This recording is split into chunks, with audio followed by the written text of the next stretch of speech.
Listo. Ay, ya se me pasó sin grabar el día 1. Ni modo. Bueno, nos vamos al día 2. El día 2 nos habla acerca de para resolver problemas hay que humillarse delante de Dios. Entonces, ¿qué vamos a hacer para resolver nuestros problemas? Como les decía, ir a Dios. Ir a Dios de rodillas y decirle, Señor, ayúdame, ayúdame. Tengo situaciones por resolver y yo necesito que tú me digas qué es lo que tengo que hacer. Y aquí nos dice la situación más difícil que vivió Josafat. Aquí nos explica cuál fue su situación.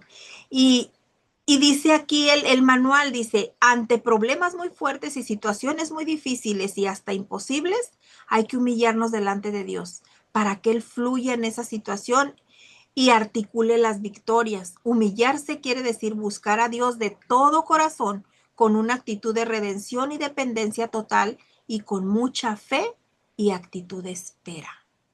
Así debemos esperar para resolver nuestros problemas, humillándonos delante de Dios. Y aquí nos dice en Segunda de Crónicas, en el versículo 1, el versículo 1, 2 y 3. En el versículo 1 nos dice, pasadas estas cosas aconteció que los hijos de Moab y de Amón y con ellos otros de los amonitas vinieron contra Josafat a la guerra. Y acudieron algunos y dieron aviso a Josafat diciendo, contra ti viene una gran multitud del otro lado del mar y de Siria, y he aquí están en Asesón Tamar, que es en Gadi. Entonces aquí podemos ver en este versículo 1 y en el versículo 2, podemos ver que Josafat tuvo una reacción normal cuando recibió esas noticias. Pero ¿saben qué? Hay algo bien importante aquí. Si se fijan en el versículo número 2, cuando le dijeron que venía contra ti toda una multitud, él se humilló y él reconoció su estado y que sin Dios nada podía hacer. Entonces, aquí en el versículo 3 dice, él tuvo temor. O sea, él tuvo miedo. Aún los grandes hombres de Dios tienen miedo y tuvieron miedo. Entonces aquí dice, y tuvo temor. Y Josafat humilló su rostro para consultar a Jehová e hizo pregonar ayuno a todo Judá. Y ninguno estamos nosotros aquí. Ay, ¿cómo les puedo decir? En este versículo 3 él hizo partícipe a su pueblo. ¿Y qué nos enseña aquí Josafat? Que un verdadero líder hace partícipe a su equipo de lo que va a hacer. Les, les, les avisa, les informa, porque aquí dice, Josafat humilló su rostro para consultar a Jehová e hizo pregonar ayuno a todo Judá. O sea, fue y habló con su pueblo y les dijo, nos vamos a poner a ayunar, nos vamos a poner a ayunar. ¿Por qué? Porque ninguno estamos exentos de los ataques del enemigo. Nosotros vamos a ser atacados, sí, y quizá más de lo que nosotros pensamos que podamos soportar. Pero por eso es tan importante que nosotros estemos conectados, porque vamos a estar viviendo situaciones difíciles. Vamos a estar viviendo situaciones que definitivamente vamos a pensar, podemos pensar, híjole, ¿y si ya no puedo salir? Y estamos viendo las cosas oscuras, pero ahí es cuando nosotros vamos y nos humillamos. Y ahí es cuando los milagros suceden.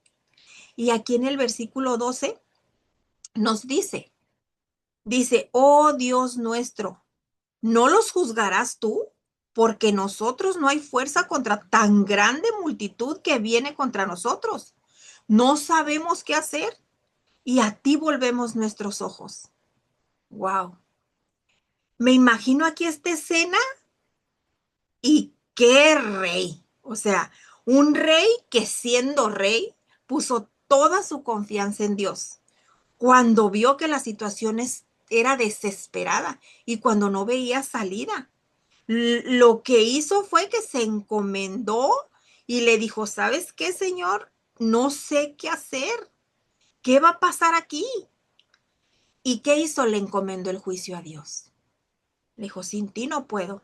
No sé qué hacer, pero a ti vuelvo mis ojos.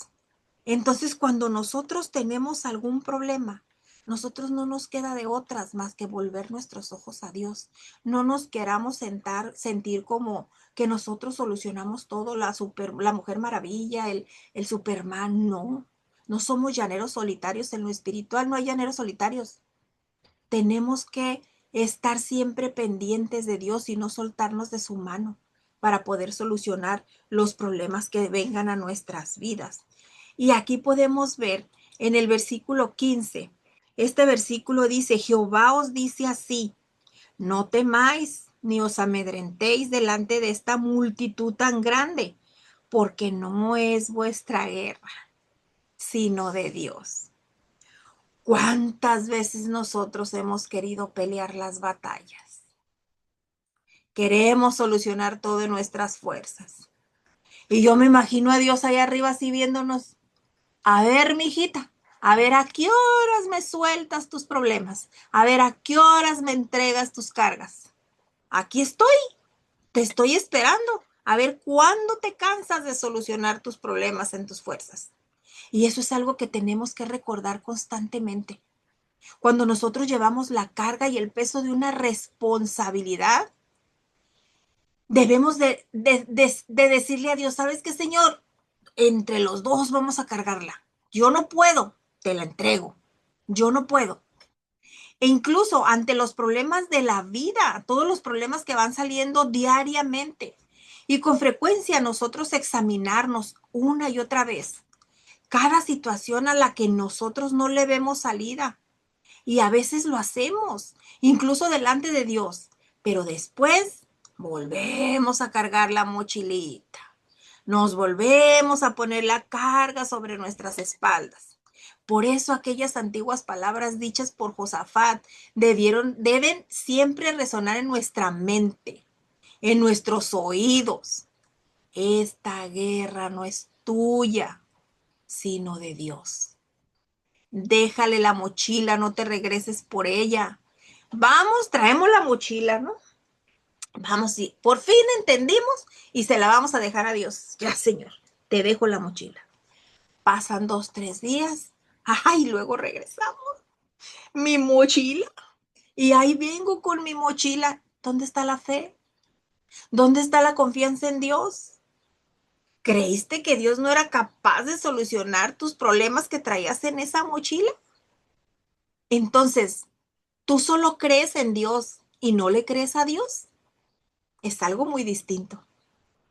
Entonces, esta declaración de Josafat, donde nos dice, esta guerra no es tuya, sino de Dios, esta declaración nos debe dejar una sensación de seguridad, de calma, de paz, de confianza en la promesa de Dios. Y debemos decidir dejar nuestro problema en sus manos. Te lo aseguro que Él va a poder resolverlo mejor que tú. Siempre, siempre. Y aquí en el versículo 17 de Segunda de Crónicas dice, no habrá para que peleéis vosotros en este caso. Paraos. O sea, ¿qué te dice ahí? Detente. Detente. ¿A dónde vas? Estad quietos y ved la salvación de Jehová con vosotros. Oh Judá y Jerusalén, no temáis ni desmayéis. Salid mañana contra ellos, porque Jehová estará con vosotros. Qué hermosa promesa. Qué hermosa promesa hay en este versículo. Pero ¿qué te dice primero? Detente, detente. Está quieto. La guerra la voy a pelear yo. Y parecería que son 3 etapas, ¿verdad? Sucesivas las que nos dice aquí. Párate, estate quieto y ve la salvación de Dios en ti. Pero no, son 3 instrucciones. La primera es la más simple. Detente. Y detente, definitivamente, sola, significa así sencillito, deja de avanzar. Eso significa detente. Cuando vas marchando, ¿qué te dicen? Alto, y alto es alto. Alto no es pararte y estarte como gusano moviéndote y moviéndote, ¿verdad? Alto es alto. Entonces es detente, es deja de moverte. Y la segunda parte es, requiere algo más profundo esa segunda instrucción. Y es estad quieto. ¿Por qué? Porque uno puede estar detenido, o sea, porque nos dice detente, podemos estar detenidos, pero sin embargo podemos estar moviéndonos.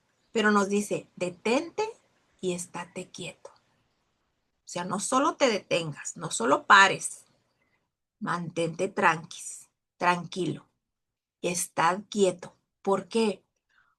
Porque cuando uno está quieto es cuando tus oídos están tan sensibles a la voz del Espíritu Santo. Entonces, aquí el estar quieto me recuerda a David, cuando está esperando el movimiento de las copas en las balsameras. Si ustedes tienen tiempo de leer el libro de David, que está esperando el movimiento de las copas de las balsameras cuando Dios le da la instrucción, no subas tras de ellos, sino rodéalos por delante de las balsameras. Esa instrucción le da Dios a David y le dice, cuando oigas venir un estruendo por las copas de las balsameras, entonces sal a la batalla.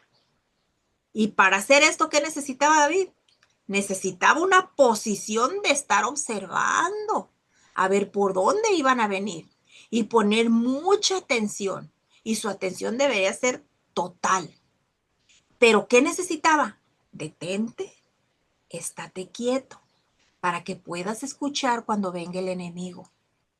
Pero nosotros a veces andamos en nuestro ajetreo y en nuestro ve para allá y ve para acá, que ni siquiera cuando menos pensamos, pues el enemigo ya está encima de nosotros. Y el enemigo no estoy hablando del diablo con cuernos y cola, no. Hay muchas maneras de llamarles a nuestros problemas que nos atiborran, nos ahogan. Pero es que es tanto nuestro ajetreo que no nos detenemos, no estamos quietas para escuchar qué instrucciones nos quiere dar Dios para salir del problema.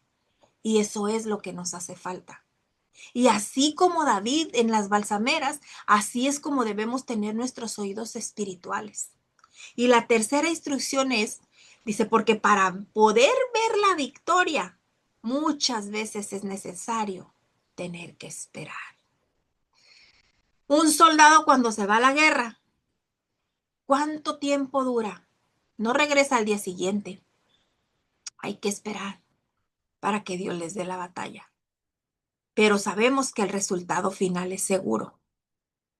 El que espera en Dios, lo único que tiene ganado es la victoria.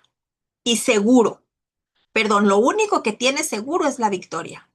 Cuando nosotros esperamos en Dios, es lo único que tenemos seguro, la victoria.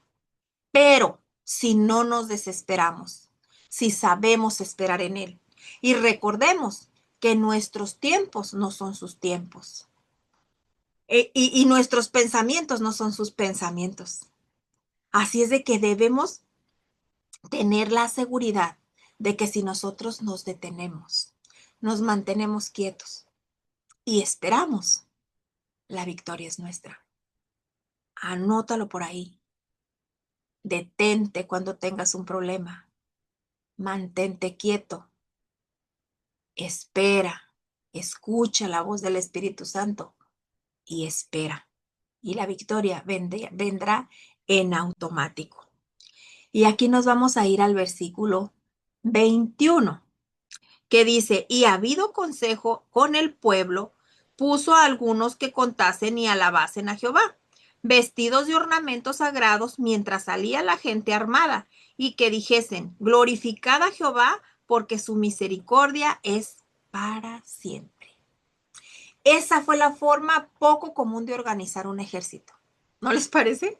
Miren, y habido consejo con el pueblo, puso a algunos a que cantaran, a otros a que alabaran, y vestidos de ornamentos sagrados, mientras salía la gente armada y que dijeran, glorificad a Jehová, porque su misericordia es para siempre. Era una manera rara de organizar un ejército. Pero ¿saben qué? Josafat fue un rey que aprendió a confiar en Dios de esa manera, especialmente ante una batalla como esta.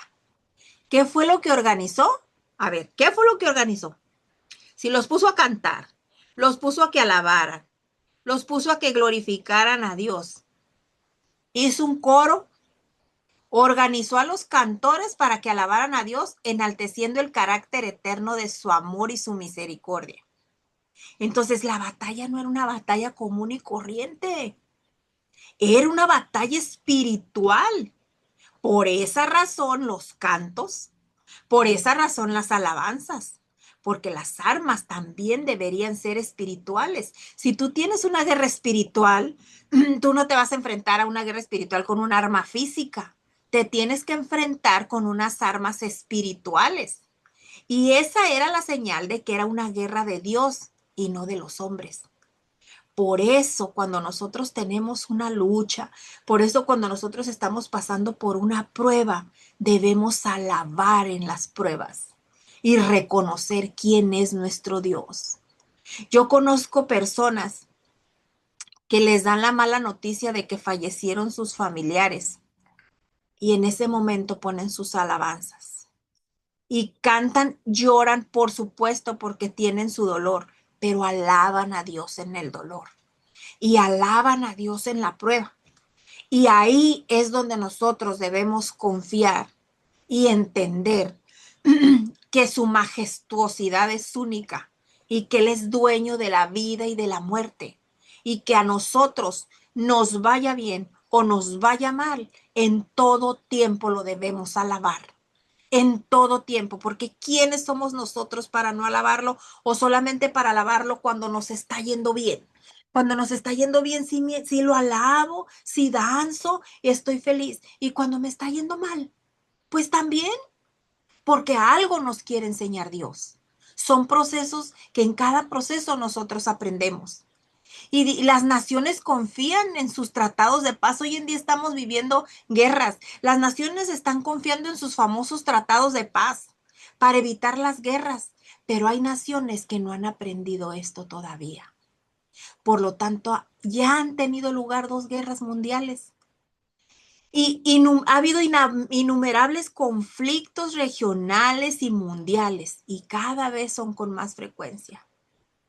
Actos de terrorismo, que día a día en las noticias estamos viendo que explotó una bomba allá y que secuestrados acá y puras cosas feas. Y la paz parece cada vez más lejos de este mundo. La paz la vemos tan lejana, pero ¿sabes por qué? Porque nuestro mundo no es, ni nuestro mundo ni nosotros estamos confiando en el príncipe de paz. Tú sabes que Dios se llama príncipe de paz pues nomás porque se tiene que llamar príncipe de paz. Ah, es una casualidad. No, príncipe de paz es su nombre. Ese es su nombre. Entonces nosotros tenemos que confiar en ese príncipe de paz. Que el mundo no confía en ese príncipe de paz, pues lo siento, no lo conocen, pero tú y yo sí lo conocemos. Tú y yo sí. Entonces nosotros sí tenemos que confiar en ese príncipe de paz. Así es de que cuando se levante una guerra en tu casa, cuando se levante una guerra con tu esposo, con tus hijos, con tu familia, ya sabes lo que tienes que hacer. Alaba, canta, adora, ora, ayuna. Esas son tus armas espirituales. Y contra esas armas no hay ley. Si tú tienes a Dios contigo, ¿quién contra ti? Entonces, esa es la enseñanza que nos deja Josafat en en este día tan importante, el día 2.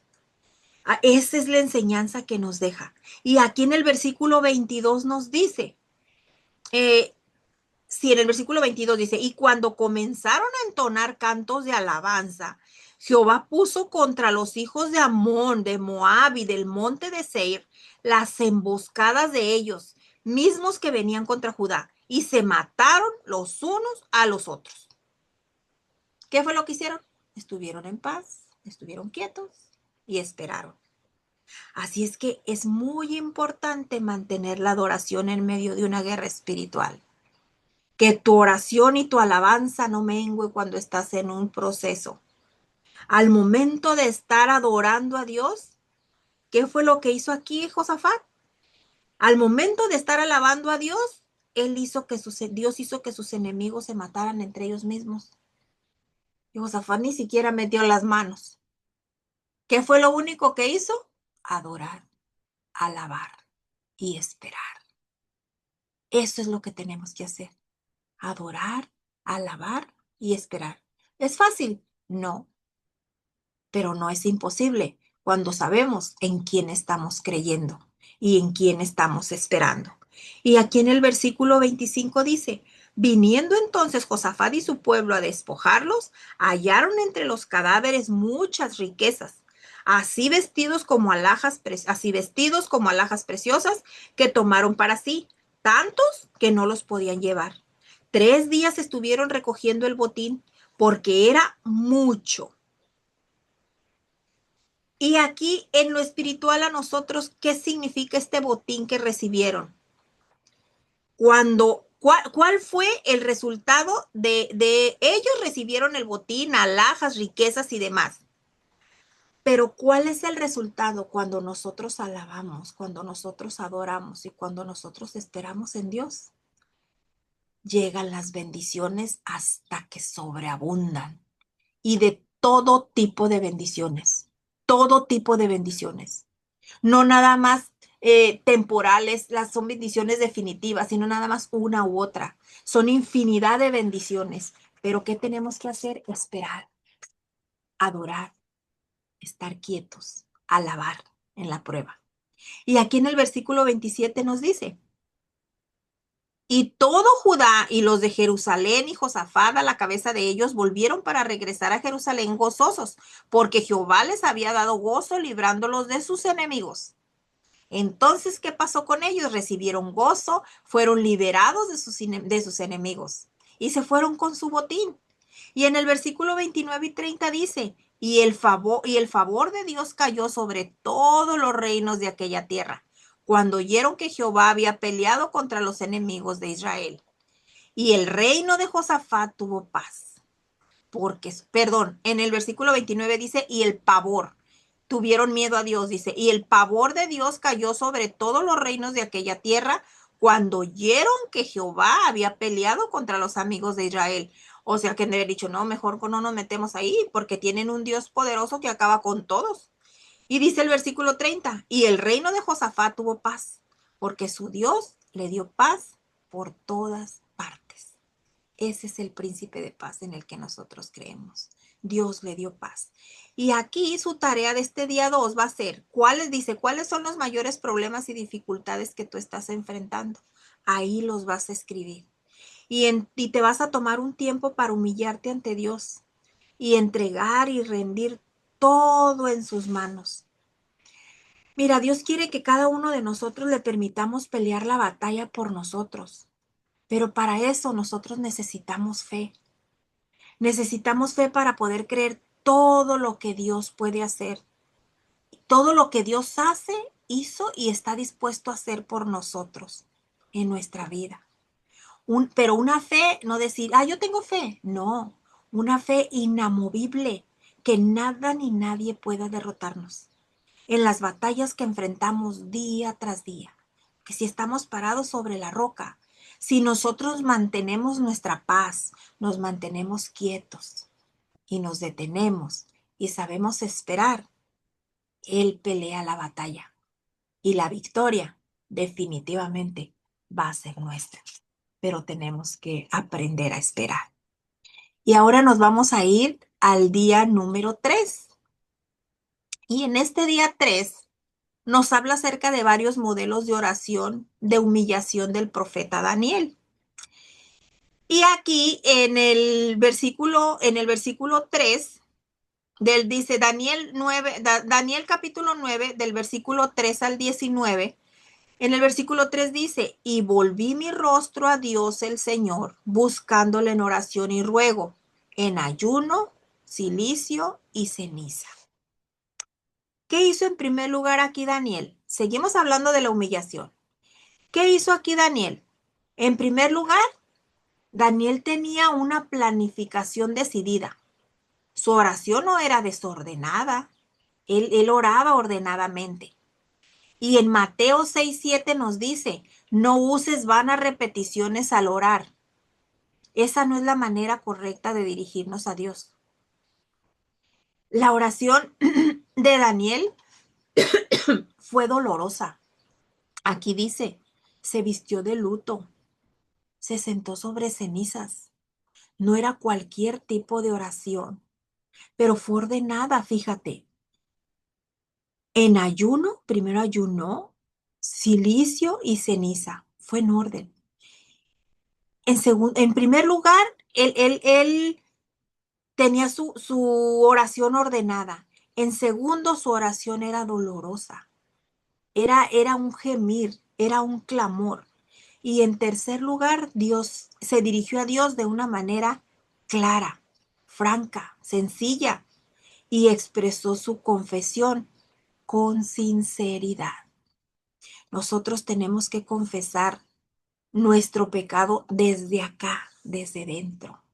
Tenemos que ser sinceros para que Dios pueda tener de nosotros misericordia. Y en cuarto lugar, en la oración de aquí de Daniel, fue una petición poderosa.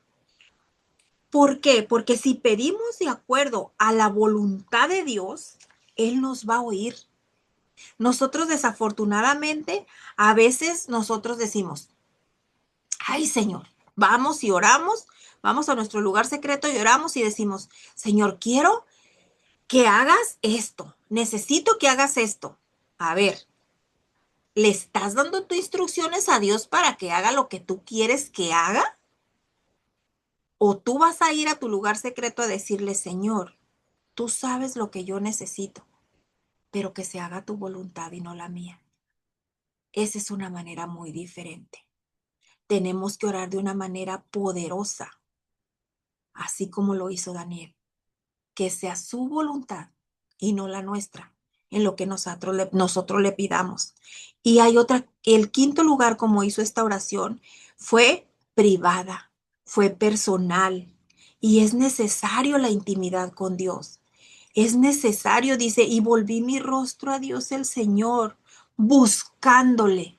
Tú no te vas a poner a buscar en Dios, a Dios a media calle, que sí lo puedes hacer porque Dios está en todas partes, pero ese lugar de intimidad, ese lugarcito donde solo tú sabes que tú y Dios hablan, que tú y Dios platican, en ese lugar donde tienes tu cita con Él todos los días. Entonces nuestra oración debe de ser privada, debe de ser personal, debe de haber esa comunicación entre Él y tú. Y debemos hacer así nuestra oración.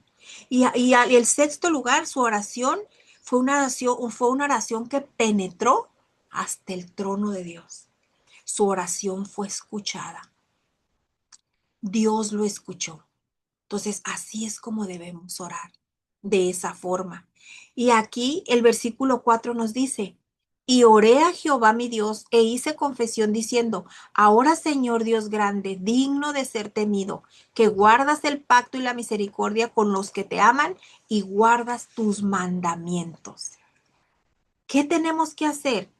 ¿O qué hizo David más bien? Reconoció que Dios cumple su pacto de misericordia con los que le aman y obedecen sus mandamientos. Dios es un Dios de pacto, de pactos, y es un Dios que cumple sus promesas. Pero hay un pero. No es una condición porque Dios no nos condiciona, pero a mí me encantan los peros de la palabra, porque dice, pero si obedece sus mandamientos. Si sabes sus mandamientos y los obedeces, no tenemos por qué no recibir lo que nosotros le pedimos a Dios, si es para nuestro bien. Porque aún así, obedeciendo sus mandamientos, si Él ve que lo que le estamos pidiendo no nos conviene, no nos lo va a dar, porque nos ama.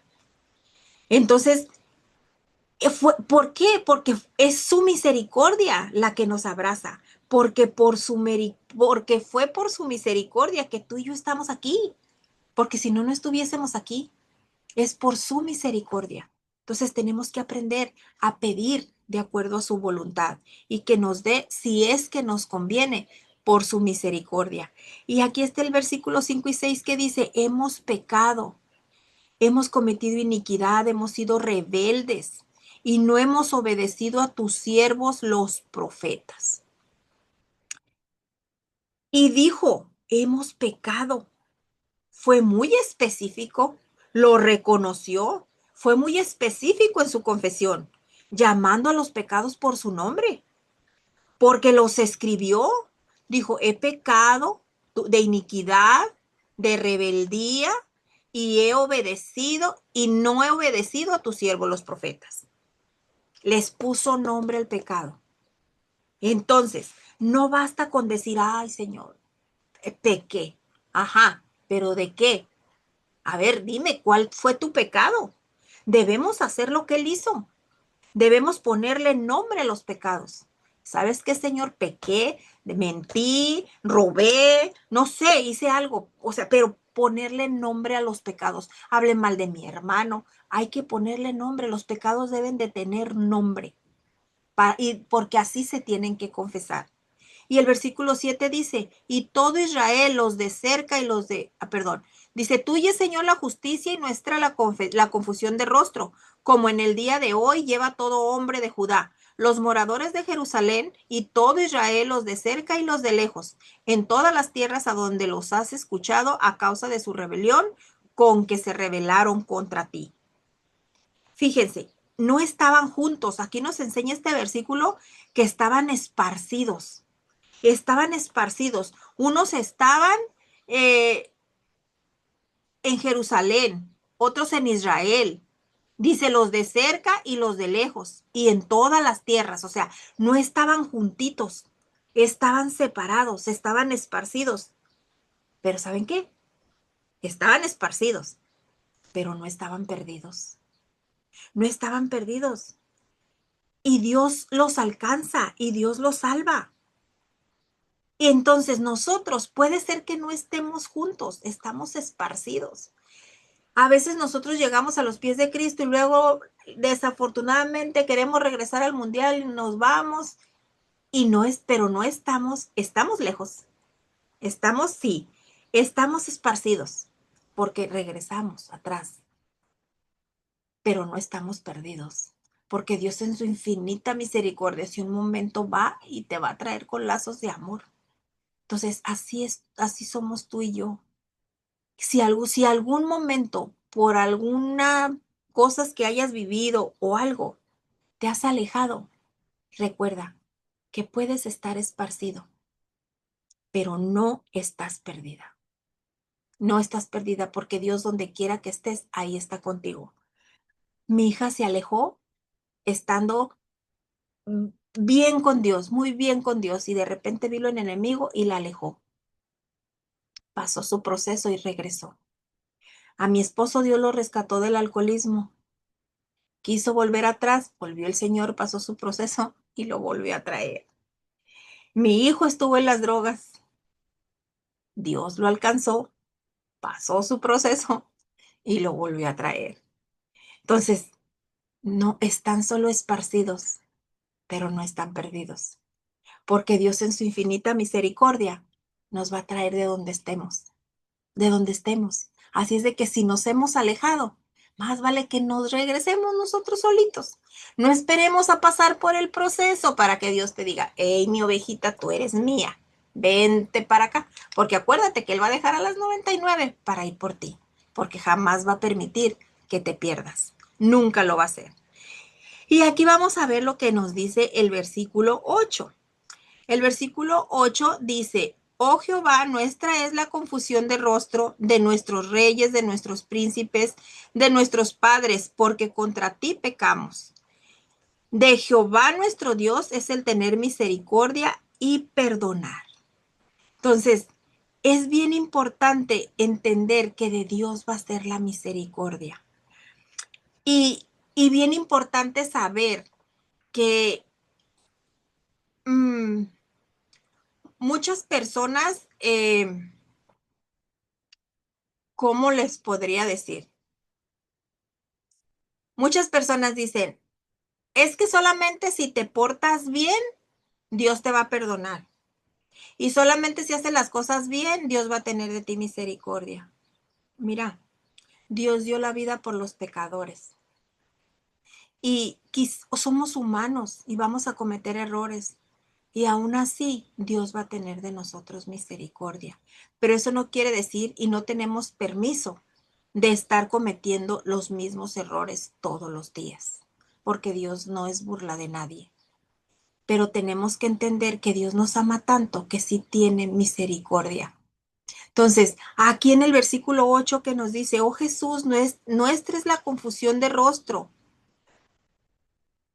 ¿Qué nos dice aquí con esto? Nuestra es la confusión de rostro.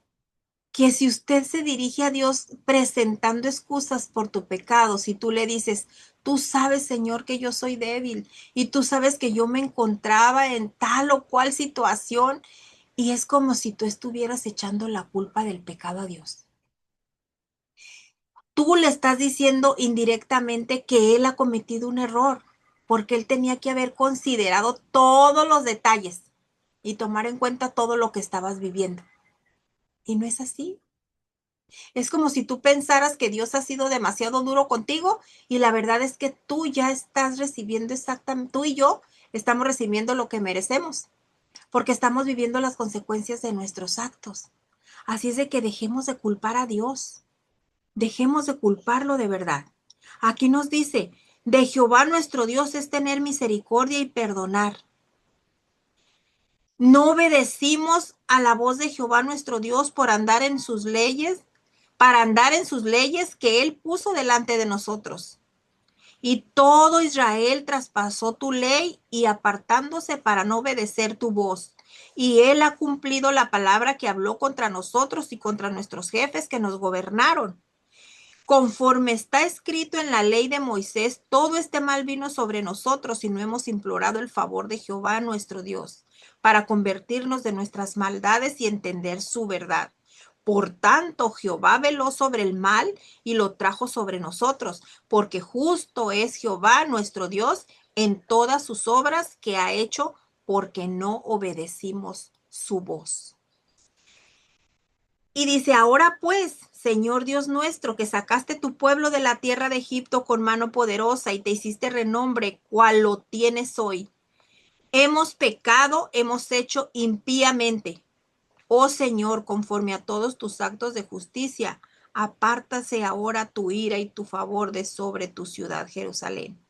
Ahora pues, Dios nuestro, oye la oración de tu siervo y tus ruegos, y haz que tu rostro resplandezca sobre tu santuario asolado, por amor del Señor. Inclina, oh Dios mío, tu oído y oye. Abre tus ojos y mira nuestras desolaciones y la ciudad sobre la cual es invocado tu nombre, porque no elevamos nuestros ruegos ante ti, confiados en nuestras justicias, sino en tus muchas misericordias. Entonces, esta parte es bien importante. Esta parte es bien importante porque no podemos estar culpando a Dios de lo que nos sucede. Necesitamos acudir a Dios para confesar nuestro pecado, sí. Y a veces escuchamos a personas diciendo, ay, es que, no, pues yo no sé por qué me pasarían las cosas.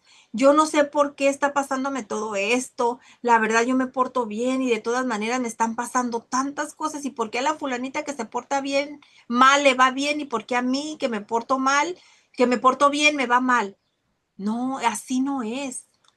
Dios no nos va a abandonar jamás, nos portemos mal o nos portemos bien, pero sí debemos hacerlo. Yo me atrevo a decirte hoy con toda seguridad que Dios no se va a mover a nuestro favor hasta que no ocupemos el lugar donde podamos clamar, nos humillemos y clamemos por su misericordia y dejemos de poner excusas a nuestro favor. Nosotros no podemos ir pecando y diciendo, ay, pues es que, pues se me fue. No lo quería hacer, pero lo hice. No, pecado es pecado y ya lo conoces. Ya sabemos cuál es. Entonces, en el del versículo 15 al 18, aquí está la petición de Daniel. Esta petición de Daniel y su súplica. Ahora pues, Dios nuestro, inclina, oh Dios, tu oído.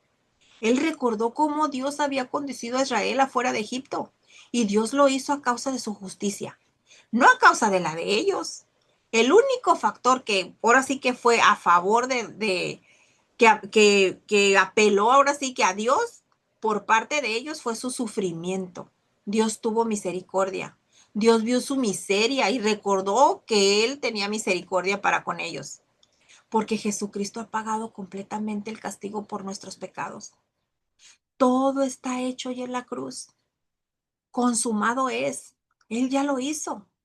Y en el versículo 19 podemos ver la súplica desesperada de Daniel donde dice, oye Señor, oh Señor, perdona, presta oído Señor y hazlo. No tardes por amor de ti mismo, Dios mío, porque tu nombre es invocado sobre tu ciudad y sobre tu pueblo.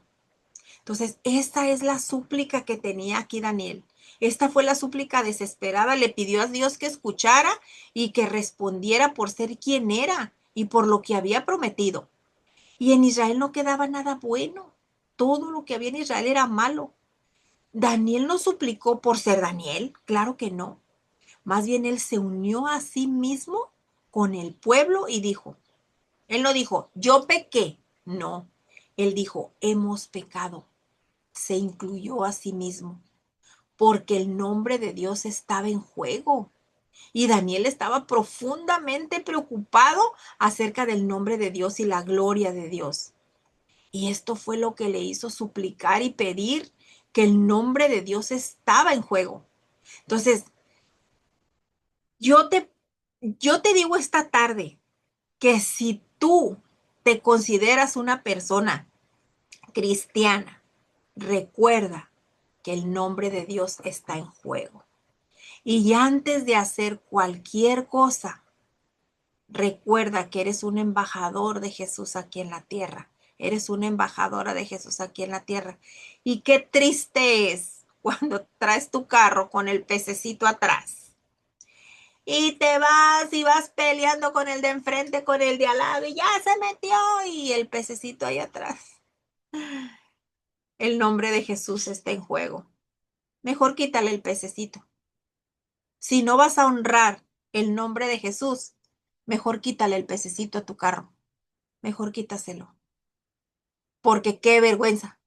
Ay, porque mira, siempre pasa. Donde menos piensas, alguien te está viendo, alguien de la congre, alguien. Y como para qué te preocupas si alguien de aquí terrenal te está viendo, si Dios te está viendo. O sea, ya los que te vean de aquí de la tierra ya es por demás. Dios te está viendo. Y estás o te encargas de poner su nombre en alto o te encargas de pisotear su nombre. Y la primera frase del versículo dice, aún estaba hablando y orando y confesando mi pecado. Fíjese, aún estaba hablando, orando y confesando mi pecado y ahí ya le había respondido. Y aquí quiero mencionar algo bien importante. Cuando Daniel dijo mi pecado, Daniel confesó que él era un pecador. Y resulta impresionante comprobar que en ningún lugar de la Biblia, en ninguna parte de la Biblia, menciona algún pecado que Daniel haya cometido. Búsquenlo, no lo van a encontrar. En realidad, cuando sus enemigos estaban tratando de encontrar alguna negligencia o algo en su vida, no pudieron encontrar nada. Y estamos seguros de que examinaron cada rincón de su vida. Por supuesto, eran sus enemigos.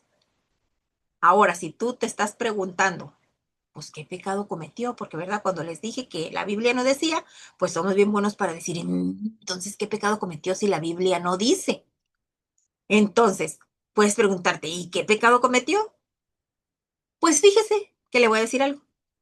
Ese asunto no es ni suyo ni mío, porque Dios no lo registró en su palabra. Y si en la Biblia no dice, si no está escrito, pues yo no le doy importancia, porque yo solamente creo en lo que escrito está.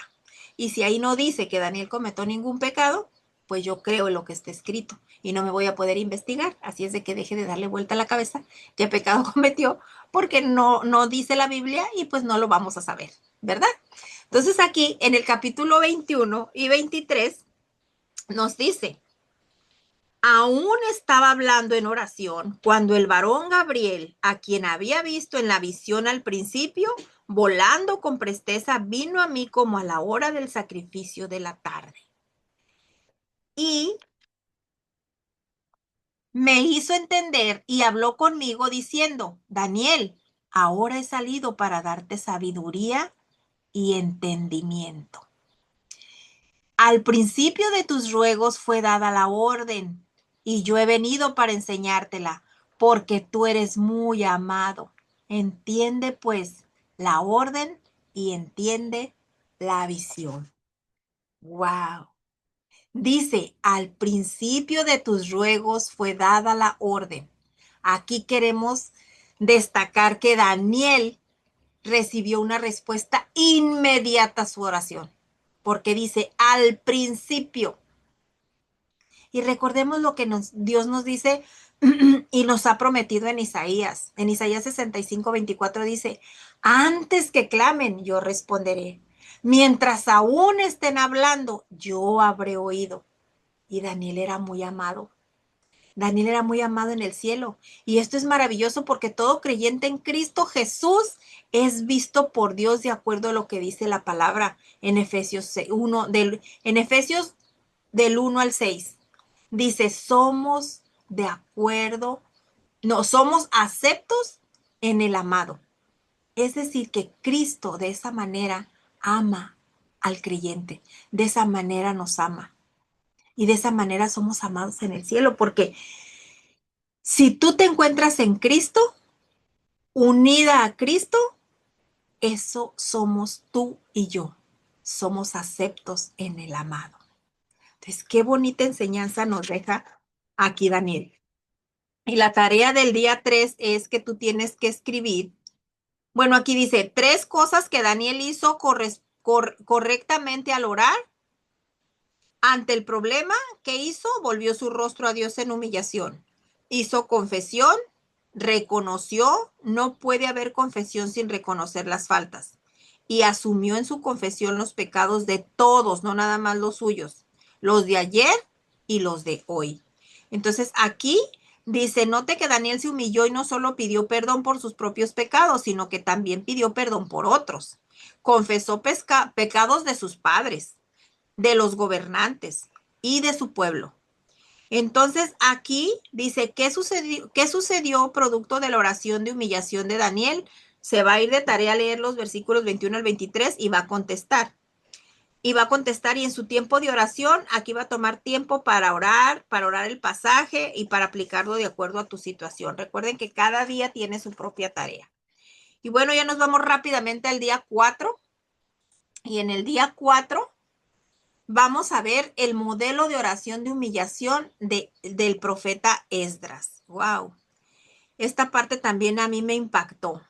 En el libro de Esdras, en el capítulo 9, versículo 5, dice, y a la hora del sacrificio de la tarde me levanté de mi aflicción, y habiendo rasgado mi vestido y mi manto, me postré de rodillas, y extendí mis manos a Jehová mi Dios.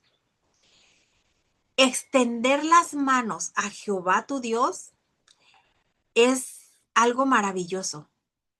Cuando tú extiendes tus manos a Dios, significa que no hay nada oculto, que tu alma y tu mente se presentan ante Él tal como son, tal como si estuvieran desnudos. Y la palabra dice que en todo lugar los hombres oren levantando manos santas, sin ira ni discusiones. Así es de que no te dé pena. No te dé pena cuando vayas a la iglesia a levantar tus manos y adorar. No te dé pena cuando estés en tu casa y escuches una alabanza y si el Espíritu Santo te dice, levanta tus manos, suelta la escoba, suelta lo que estás haciendo, alaba, adora cuando el Espíritu Santo te toque.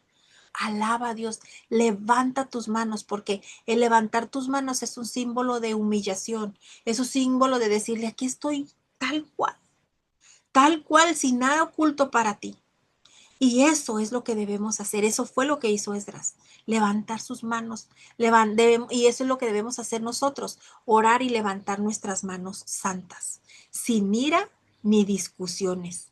Y el versículo 6 dice, y dije, Dios mío, confuso y avergonzado estoy para levantar, oh Dios mío, mi rostro a ti, porque nuestras iniquidades se han multiplicado sobre nuestra cabeza y nuestros delitos han crecido hasta el cielo.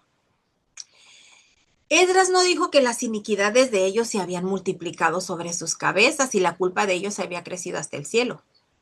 Lo que él dijo fue, porque nuestras iniquidades, habló en plural, se han multiplicado sobre nuestra cabeza y nuestra culpa ha crecido hasta el cielo. Y es muy fácil hoy en día el poder separarse uno de la iglesia. Es muy fácil decir, ay, ¿yo para qué voy?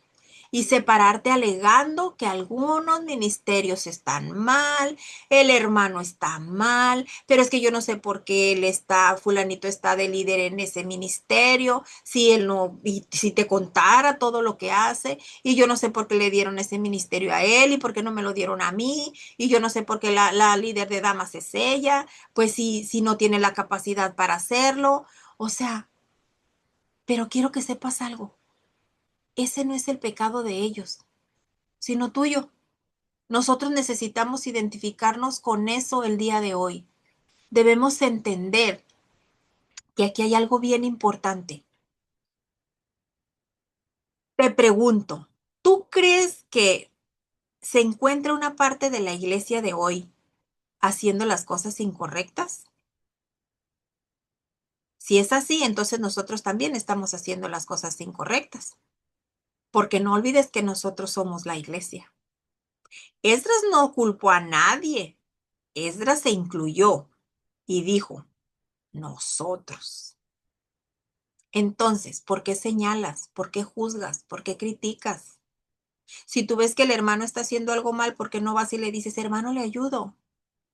¿Por qué no vas y en lugar de criticar le dices, ¿en qué le puedo ayudar? ¿En qué lo puedo apoyar? Quizá está haciendo algo que nunca lo había hecho y está aprendiendo. Y si tú tienes más conocimiento de cómo se hace eso que él está haciendo, ¿por qué no vas y le dices, hermano, le puedo decir cómo? Ah, no, pero el orgullo es bien grande. Y nada más somos buenos para decir fulanito, fulanito, pero no dices nosotros. Hablamos en lo individual y no hablamos nosotros, como lo hizo Esdras. Entonces, en el versículo 17, aquí en el versículo 7 dice, desde los días de nuestros padres hasta este día hemos vivido en gran pecado y por nuestras iniquidades nosotros, nuestros reyes y nuestros sacerdotes hemos sido entregados en manos de los reyes de las tierras, a espada, a cautiverio, a robo y a vergüenza que cubre nuestro rostro como hoy día. Entonces, Esdras conocía muy bien lo que era ser cautivo en una tierra extranjera. Esdras aparentemente había nacido en el cautiverio o quizá habría sido llevado cautivo cuando era un niño muy pequeñito y por eso sabía bien lo que era. Y sintió temor cuando reconoció que Dios lo podía juzgar. Y hay muchas personas hoy en día que están siendo juzgadas por Dios y dicen, bueno, pues Dios podía haber demostrado clemencia y misericordia hacia ellos, pero ¿por qué no lo está haciendo? Claro que sí. ¿Tú crees que Dios no lo hubiese hecho? Sí, sí, Él es poderoso. Él hace con nuestra vida lo que a Él le place. Dios podía haber hecho todo eso. Pero lo cierto es que si hemos cometido algún error y somos culpables, nuestro Dios, que es un Dios santo, que juzga el pecado, que ama al pecador, pero odia el pecado, y que el pecado tiene sus consecuencias, porque recordemos que es bien importante, muchos dicen, ay, pero ¿por qué le suceden las cosas? ¿Y por qué Dios lo perdona? Porque Dios ama al pecador, pero odia el pecado. Y tenemos que tener en cuenta que tenemos que vivir las consecuencias de nuestros actos. Y eso no quiere decir que Dios no nos ame, pero tenemos que aprender la enseñanza, tenemos que aprender en el proceso lo que Dios nos quiere enseñar. Y aquí el versículo 8 dice, ahora por un breve momento ha habido misericordia de parte de Jehová nuestro Dios, para hacer que nos quedase un remanente libre y para darnos un lugar seguro en su santuario, a fin de alumbrar a nuestro Dios nuestros ojos y darnos un poco de vida en nuestra servidumbre. Entonces, este es un gran versículo. Él dijo, nosotros hemos recibido por un tiempo la gracia de Dios. Y definitivamente, sí, nosotros estamos aquí por su gracia, porque si no, ¿desde cuándo ya no estuviéramos aquí? Y dijo, ha hecho que nos quedara un remanente. Y saben, nosotras somos un pequeño remanente, porque hemos decidido hacer algo diferente. Porque como hablamos como dijimos al principio, como Nehemías, tomamos decisiones con destino. Y como él, desde probar el vino, imagínate qué decisión tan importante. probar el vino para ver si no estaba envenenado, porque si está envenenado y no lo prueba, pues el rey se muere y se acaba el reinado. ¿Tú crees que eso no es una decisión de destino? Y así como Nehemías, como dije al principio en el primer capítulo, en el primer día de la semana que no se grabó, así todos tomamos decisiones de destino. Todos tomamos decisiones de destino. En una enfermedad, cuando estamos en el hospital, que al varón le dicen, o salvo a tu hijo, salvo a tu hija, esa es una decisión de destino. Entonces nosotros, cuando aceptamos a Jesús como nuestro Señor y Salvador, también nosotros tomamos una decisión de destino, porque no nada más nosotros lo decidimos, sino que va a alcanzar a nuestras generaciones. Entonces, nosotros también tomamos decisiones de destino. Y, dice, para darnos un refugio en su santuario, así dice el versículo. ¿Y sabe lo que es ese refugio? Es ese lugar seguro, ese lugar en Cristo donde nosotros tenemos un lugar seguro, porque Cristo está allí. Nosotros hemos sido clavados, por así decirlo de una manera, en la cruz junto con Él. Deberíamos estar así, deberíamos entender que debemos estar clavados en la cruz junto con Él, aquí en la tierra, para poder ser clavados en el trono de Dios por la eternidad. Porque su palabra dice, y pondré la llave de la casa de David sobre su hombro. Él abrirá y nadie cerrará. Cerrará y nadie abrirá. Y lo clavaré como clavo en lugar seguro y será motivo de honra para la casa de su padre. Así es que tú y yo estamos allí, clavados como un clavo, no sobre una cruz, ojo, sino clavados en el cielo por la eternidad. Pero ¿qué tenemos que hacer? Humillarnos ante Dios, humillarnos y obedecer. Y aquí nos dice ya el versículo 9, porque siervos somos, mas en nuestra servidumbre no nos ha desamparado nuestro Dios, sino que inclinó sobre nosotros su misericordia delante de los reyes de Persia, para que se nos diese vida para levantar la casa de nuestro Dios y restaurar sus ruinas y darnos protección en Judá y en Jerusalén. Aquí podemos ver la misericordia de Dios hacia ellos, que hicieron confesión de pecados y por eso Dios los iba a bendecir. Y por eso Dios los bendijo. Y el versículo 10 dice, pero ahora, ¿qué diremos, oh Dios nuestro, después de esto? Porque nosotros hemos dejado tus mandamientos. O sea, en otras palabras, estaban diciendo, nosotros no recibimos todo lo que merecemos. Porque si nosotros recibiéramos todo lo que merecemos, no, pues nosotros ya no estuviéramos aquí, porque ellos mismos dicen, dejamos de cumplir sus mandamientos y aún así Dios tiene misericordia. Eso es lo que nosotros no debemos olvidar. Y aquí dice, a la luz de estos pasajes que dice, ¿qué elementos espirituales debe tener la oración de humillación? Espero y hayan puesto atención. Son 4. Uno de ellos, nos debemos de postrar. 2, debemos de reconocer nuestro pecado. 3, debemos de cumplir con los mandamientos y servirle. Ahí vamos a escribir eso. 4, confesar nuestro pecado. Y aquí está también su tarea en tiempo de oración.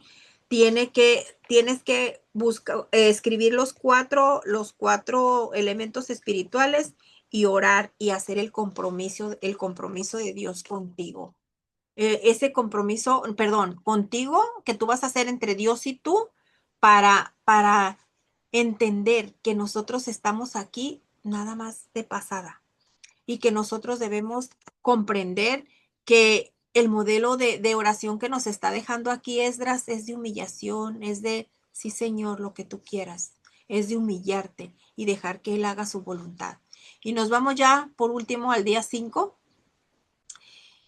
Ay, esta parte de aquí, la humillación de Cristo, esto es algo. Puse esta foto en esta presentación del día 5 porque la humillación de Cristo, la muerte de Cristo en la cruz, fue necesaria para que tú y yo tuviéramos vida, así como estas plantas, como estas frutitas, así hermoso, así, así, así Dios nos dio vida. Por eso fue su humillación, la humillación de Él para darnos vida a nosotros. Y aquí en Isaías 53:3 dice, despreciado y desechado entre los hombres, varón de dolores, experimentado en quebranto, y como que escondimos de él el rostro fue menospreciado y no lo estimamos. Este capítulo es como una fotografía de la cruz de Cristo, cuando él estaba muriendo en ella. Este capítulo de Isaías 53 nos lleva a una película, a imaginarnos todo lo que Jesús vivió en la cruz. Y este versículo 3 nos muestra que no hay un sendero corto para obtener la felicidad. Ni siquiera Jesús siguió una ruta corta. Jesús podía haber evitado la cruz, claro que sí, y haber aceptado la corona. ¿Tú crees que no? Si él era poderoso. Eso fue lo que le sugirió Satanás. Pero el sufrimiento siempre viene antes que la felicidad. Quizá tú te encuentres hoy rodeado por muchos problemas. Quizá estás enfrentándote a pruebas. Los problemas te agobian. Tu experiencia actual se parece a un horno encendido y tú estás probando, si estás siendo probado. O estás probando el sabor amargo. Toda quizás tu vida es amarga. No hay nada dulce. Y si este es tu caso, en este momento yo te puedo decir y permíteme animar tu corazón y reforzar tu fe, diciéndote que tú no estás en el mismo camino que Dios recorrió y que finalmente a Él lo condució a la luz y a la felicidad. Si tú caminas con Él, quizá tu camino lo vas a ver difícil, así como lo mencioné anteriormente, pero si caminas con Él, vas a llegar al final. Recuerda lo que dice la palabra. El llanto puede durar toda la noche, pero a la mañana vendrá la alegría. Y aquí en el versículo 4 nos dice, ciertamente llevó él nuestras enfermedades y sufrió nuestros dolores, y nosotros le obtuvimos por azotado, por herido de Dios y abatido. ¿Qué dice aquí? Por sus llagas nosotros fuimos sanados. El apóstol Pedro dijo, él mismo llevó nuestros pecados en su cuerpo sobre el madero, para que nosotros, estando muertos a los pecados, vivamos a la justicia. Por su herida nosotros somos sanados. Y ahora entendamos algo. ¿Sanados de qué? Pedro dejó bien claro que nosotros hemos sido sanados de nuestros pecados. Y ahora, quiero comentar algo del versículo 6 y que comienza con la palabra todos, aquí en nuestro manual dice, todos. ¿Y por qué comienza con la palabra todos? Fíjense qué importante. Comienza con la palabra todos y termina con la palabra todos nosotros. Todos nosotros nos descarriamos como ovejas. No algunos de nosotros, todos nosotros. ¿Y cuál es realmente el problema de la humanidad?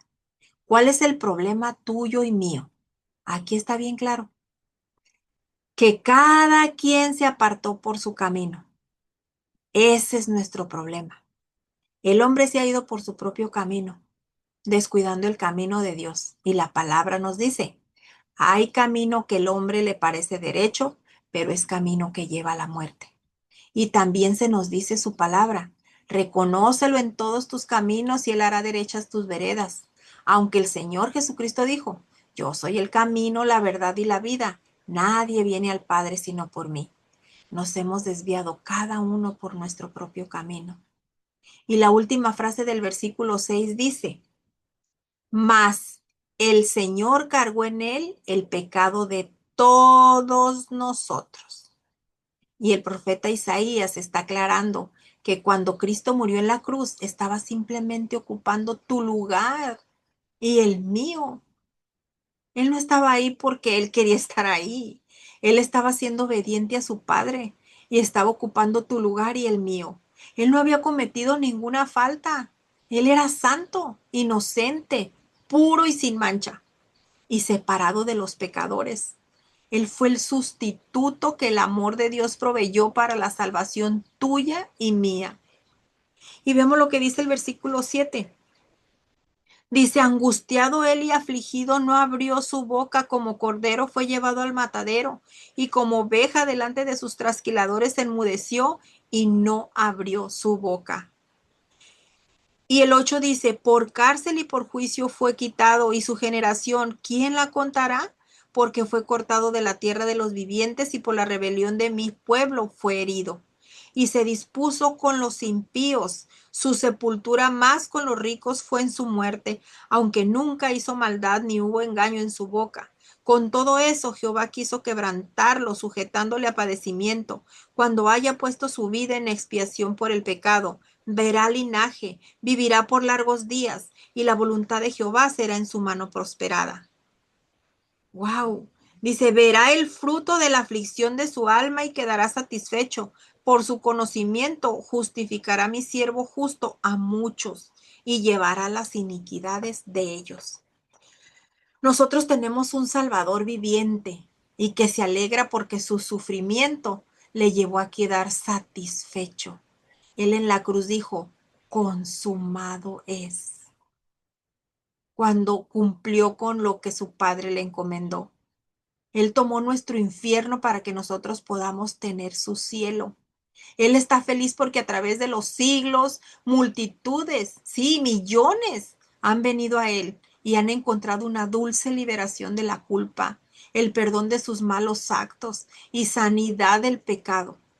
Si hay alguien aquí que de las que están, las personas que están conectadas o de las que vayan a ver el taller grabado y no ha recibido a Cristo en su corazón, tú puedes añadir alegría a tu corazón aceptando el regalo de la vida eterna que Él anhela entregarte. Él no te está pidiendo nada a cambio. Al contrario, Él quiere darte algo, el mayor regalo, tu salvación. Y esto nos deja claro que no todos los seres humanos se van a salvar y que todos deben aceptar a Jesús o se perderán. También destaca, tal como lo enseña la Biblia, que no estamos en condiciones de salvarnos a nosotros mismos. Todos sin excepción estamos implicados en la culpa, en el pecado. Somos culpables de extraviarnos, nos hemos apartado de Dios y todos sin excepción hemos elegido nuestro propio camino. Pero sabes, aún así, Dios en su infinita misericordia nos ama, nos perdona y da la vida por nosotros. Así es de que nunca, nunca lo olvides. Y aquí, como dice Filipenses, aquí en el manual, al final del manual nos dice en Filipenses, haya pues en vosotros este sentir que hubo también en Cristo Jesús, el cual siendo en forma de Dios no estimó al ser igual a Dios como cosa que aferrarse, sino que se despojó a sí mismo tomando forma de siervo, hecho semejante a los hombres y estando en la condición de hombre, se humilló a sí mismo haciéndose obediente hasta la muerte y muerte de cruz, por lo cual Dios también le exaltó hasta lo sumo y le dio un nombre que sobre todo nombre, para que en nombre de Jesús se doble toda rodilla de los que están en los cielos y en la tierra y debajo de la tierra, y toda lengua confiese que Jesucristo es el Señor, para gloria de Dios Padre.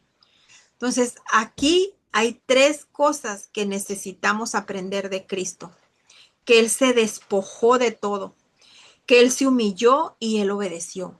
Entonces nosotros nos debemos despojar de todo estorbo que no le agrada a Dios. Debemos humillarnos al máximo hasta morir nuestro viejo hombre, hasta matar el ego que vive dentro de cada uno de nosotros. Y debemos obedecer y sujetar nuestra carne para poder glorificar su nombre. Creo yo que es lo menos que podemos hacer a cambio de la vida que Él dio por ti y por mí. Y aquí al final del capítulo del día 5 está también la tarea. Dice, las cosas que le impiden a usted llegar a tener la humildad de Cristo, tienes que orar y que el Espíritu Santo te revele qué es lo que está, qué es lo que hay en nuestras vidas que no nos deja humillarnos, qué es lo que estorba, qué es lo que nos está estorbando. Si es de que no sé si tengan alguna pregunta, alguna duda. Sí, sí se queda grabada en mi canal de YouTube. Nada más el día 1 se me olvidó y no lo grabé, pero del 2 al 5 sí están. para cuando deseen, si la quieren, porque a veces como voy muy rápido por el tiempo, quizá no alcancen a captar algunas cosas y ya ahí en el canal la van viendo despacito y le van poniendo pausa a lo que no entiendan y ya lo van captando y es más fácil. ¿Ok? Bueno, pues muchas gracias, gracias por conectarse, gracias por ser puntuales y quiero por más pronto, quiero terminar en 1 hora, siempre se me va. Pero bueno, gracias por conectarnos. Nos vemos primeramente Dios el próximo miércoles a las 5 de la tarde ya para nuestro día, nuestra semana número 4. Gracias por conectarse. Bendiciones. Hasta el próximo miércoles. Bye bye.